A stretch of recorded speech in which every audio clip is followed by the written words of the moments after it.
Mabuhay San Joaquin! Ngayon, butihing San Joaquin, ikaw ay aming dadapitin upang ikaw ay makasama sa pagdiriwang namin. Tayo ngayon ay nagdiriwang sa kapistahan ni Santa Ana, San Joaquin. At sila'y tinuturing natin ng mga lola at lolo sapagkat sila ang mga magulang ng ating mahal na Birhen, ang ating ina.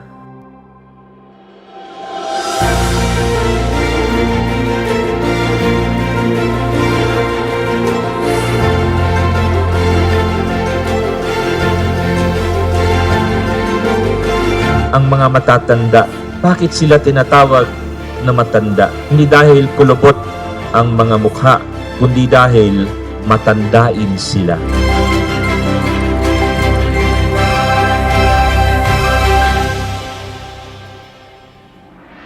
Natatandaan ng mga matatanda ang mga mahalagang tradisyon.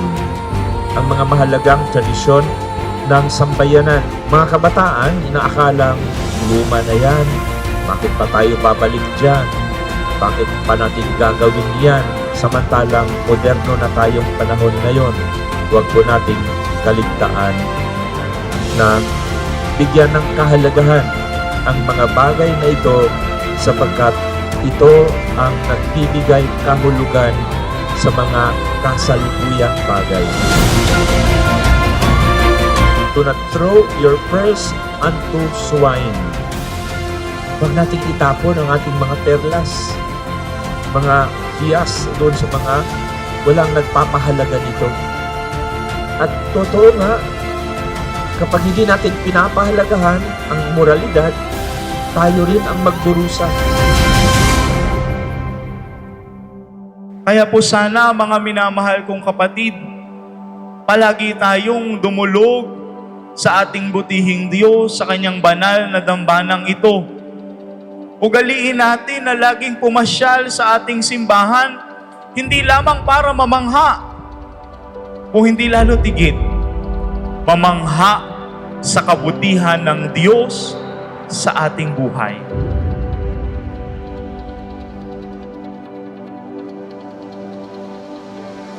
At kung ang Diyos ay nagbigay ng mga utos niya nung una, sinauna pa, ang mga utos na ito ay hindi nababalik.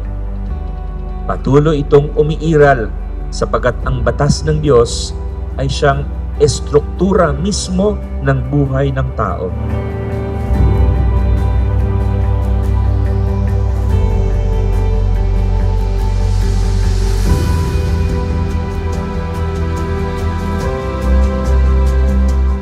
Sundin ang kalooban ng Diyos, sundin ang salita ng Diyos, sapagat ito ang tunay na kayamanan.